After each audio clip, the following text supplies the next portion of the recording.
안녕하세요. 김성길 목사와 함께하는 GTS 말씀 묵상 시간입니다. 한 주간도 묵상과 함께 하신 모든 분들에게 감사드립니다. 우리가 평생 살아가면서 늘 익숙하게 훈련하고 또 해야 될 것이 바로 묵상입니다. 이 묵상을 통해서 우리들이 늘 하나님의 영감을 얻고 또 은혜 아래 살아갈 수가 있기 때문입니다. 자, 오늘 이제 7번째 주간의 7째 날 묵상입니다. 오늘 묵상의 주제는 함께 나누기가 되겠습니다. 자, 오늘도 그림 먼저 정리를 해보죠. 네, 이 그림도 어제에 이어서 이렇게 주기도문의 글자를 넣어서 퀴즈처럼 이렇게 만들어 놓은 내용입니다. 오늘의 그림을 보시면은 마지막 부분을 담아놓은 것 같아요. 대자, 나라, 권세, 그리고 이 사람이 손들고 할렐루야 하는 장면. 그래서 나라와 권세와 영광의 아버지께 영원히 있사옵나이다 하는 내용을 이렇게 표현을 해놓은 것 같아요. 자, 제목을 정하고 느껴지는 것 적어보시기 바랍니다. 저는 제목을 담대하게 살자 이렇게 적어봤어요. 담대하게 살자. 우리 성도들은 담대하게 살아야 되는데 이유가 뭘까요? 자, 그 이유 두 가지를 적었습니다. 첫째는 나라와 권세와 영광이 다 아버지 것이니까요. 저와 여러분의 아버지는 부유하신 분입니다. 나라가 그분에게 속해 있고 모든 권세가 그분의 것이고, 그래서 우리가 세상 앞에 담대하게 용기 있게 살아야 되는 거죠. 자, 두 번째는 성도는 부유한 자들이다. 비록 세상 것들이 없어지더라 하더라도 하늘의 나라, 하늘의 기업, 영원히 사라지지 않는 하늘의 기업이 우리를 위해서 준비되어 있기 때문에 그렇습니다. 그래서 우리가 이 땅에 살면서도 항상 부유한 마음을 가지고 사는 것이 중요하죠. 두 번째는 분석입니다. 보이는 것과 또 보이지 않는 부분.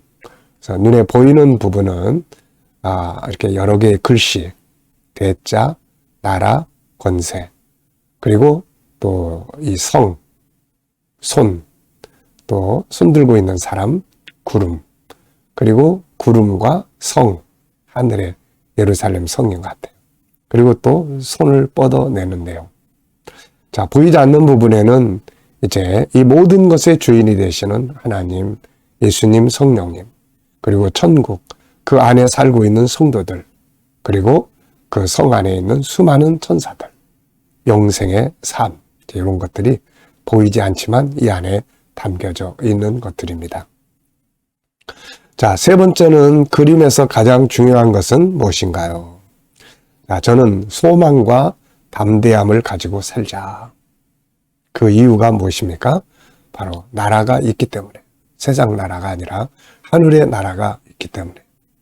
또 하나는 모든 권세가 하나님 것이기 때문에. 그래서 우리가 담대하게 살아야 된다. 자, 연상법 훈련학입니다. 이 주기도문의 연상법, 이 내용을 보시면서 떠오르는 장소나 또 어떤 사건이나 사람이나 이런 거, 이 기억력을 키우기 위한 거예요. 먼저 저는 주기도문을 생각해 보고요. 주기도문. 그 다음에 계시록 21장, 22장, 새하늘과 새 땅, 하나님의 나라, 그리고 성경에서 일어난 수많은 기적들, 이것은 하나님의 권세가 나타나는 것들이죠.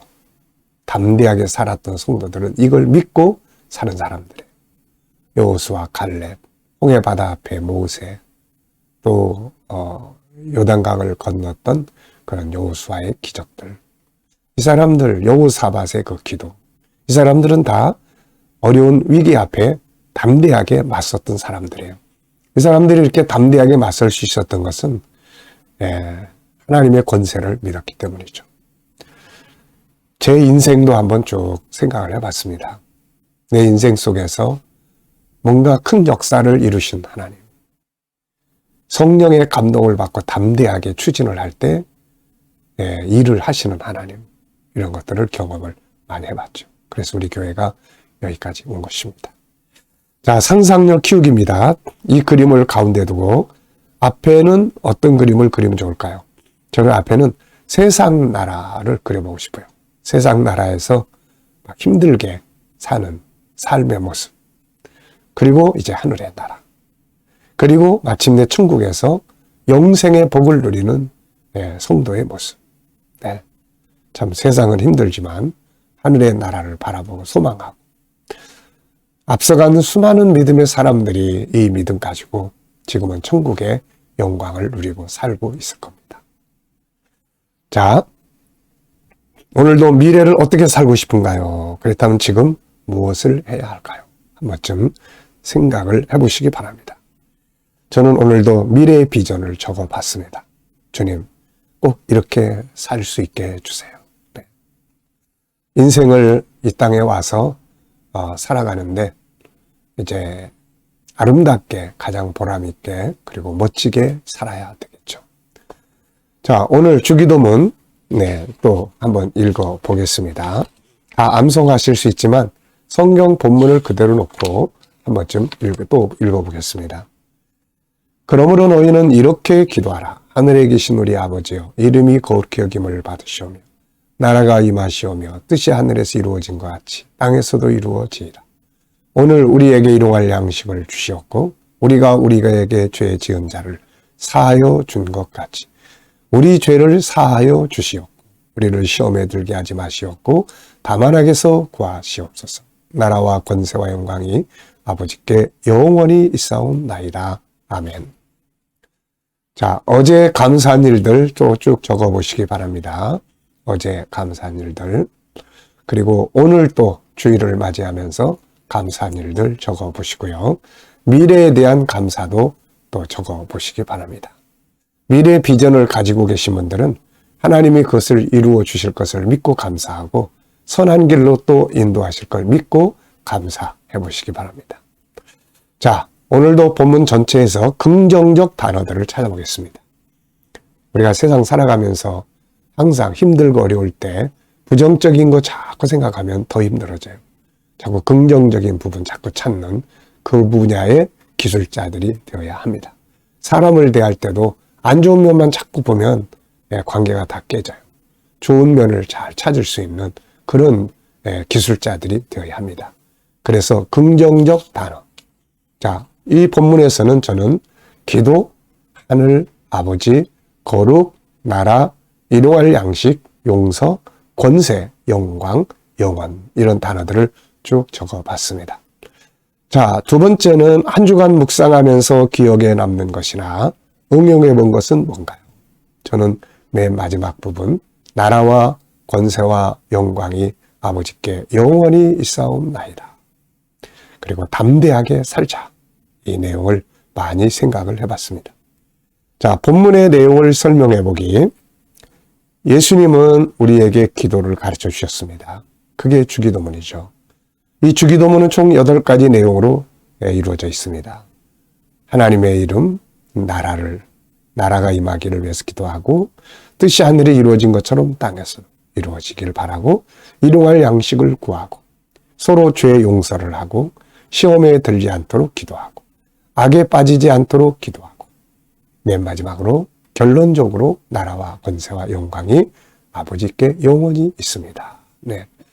자, 이거는 구하는 것보다는 돌려드리는 것인가 내용이죠. 자, 암송해 보겠습니다. 아마 이 주기도문 암송 못하시는 분은 안 계시겠죠. 자, 너희는 이렇게 기도하라. 하늘에 계신 우리 아버지여, 이름이 거룩히 여김을 받으시오며 나라가 임하시오며 뜻이 하늘에서 이루어진 것 같이 땅에서도 이루어지리라. 오늘 우리에게 일용할 양식을 주시옵고 우리가 우리에게 죄 지은 자를 사하여 준 것 같이 우리 죄를 사하여 주시옵고 우리를 시험에 들게 하지 마시옵고 다만 악에서 구하시옵소서. 대개 나라와 권세와 영광이 아버지께 영원히 있사옵나이다. 아멘. 자, 본문 전체에서 가장 중요하다고 생각되는 질문 하나 만들어 보겠습니다. 저는 주기도문의 중요성은 무엇인가? 답은 3가지 성경을 요약한 내용이다. 우리들이 기도할 때마다 기도해야 될 기도의 표준이다. 그리고 우리들의 삶의 기준이다 하는 것을 적어봤습니다. 자, 오늘 7가지 주제를 가지고 우리 교회 학교나 이런 데서는 잘 활용해 보시기 바랍니다.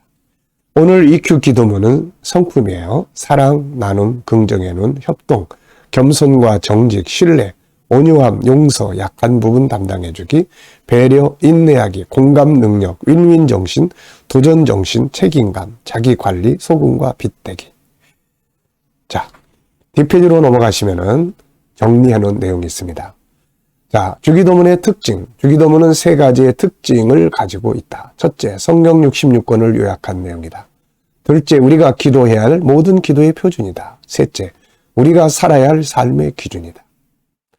자, 총 8가지의 내용으로 이루어져 있습니다. 첫째, 하나님 아버지의 이름을 거룩하게 해야 한다. 모든 기도와 삶의 목표는 여기에 있어야 한다. 둘째, 나라가 임하옵시며 나라는 세 가지다. 첫째는 셋째 하늘에 있는 나라. 우리가 소망하며 살다가 세상 떠나는 날 우리 영혼이 들어가는 나라. 둘째는 이 땅에 사는 동안 성령과 말씀으로 이루어지는 나라. 셋째는 주님 재림하실 때 임하게 되는 셋째 하늘의 나라. 새하늘과 새 땅. 자, 세 번째는 뜻이 하늘에서 이룬 것 같이 땅에서도 이루어지다. 이것은 인류 구원의 뜻을 말합니다. 성도들은 선교적 사명을 감당해야 하며 살아가는 과정에서는 항상 내 뜻보다는 하나님의 뜻을 따라가야 합니다. 네 번째, 일용할 양식을 주시었고 이것은 매일의 양식, 영혼의 양식, 사명 감당할 때 필요한 도구를 의미합니다. 다섯째, 다른 사람의 죄를 사해 준 것처럼 우리의 죄를 사하여 주시옵소서. 성도들은 항상 다른 사람의 죄를 용서할 줄 알아야 한다. 여섯 번째, 시험에 들지 않게 하옵시고 마귀는 항상 우리를 시험한다. 이 시험에서 이길 수 있어야 한다. 일곱 번째는 악에서 건져 주옵소서. 죄에 빠지지 않고 선으로 이길 수 있도록 해야 한다. 이 승리를 위해 십자가에 대한 믿음과 하나님의 성품을 키우는 노력이 있어야 한다. 마지막 여덟 번째, 나라와 권세와 영광이 아버지께 있사오며. 그래서 우리 성도들은 담대해야 한다. 우리를 도우시는 권세가 하나님께 있기 때문이며 우리의 기업인 나라가 그분의 것이기 때문이다. 그리고 모든 영광은 그분의 것이다. 성도들은 모든 영광을 자기가 받으면 안 된다.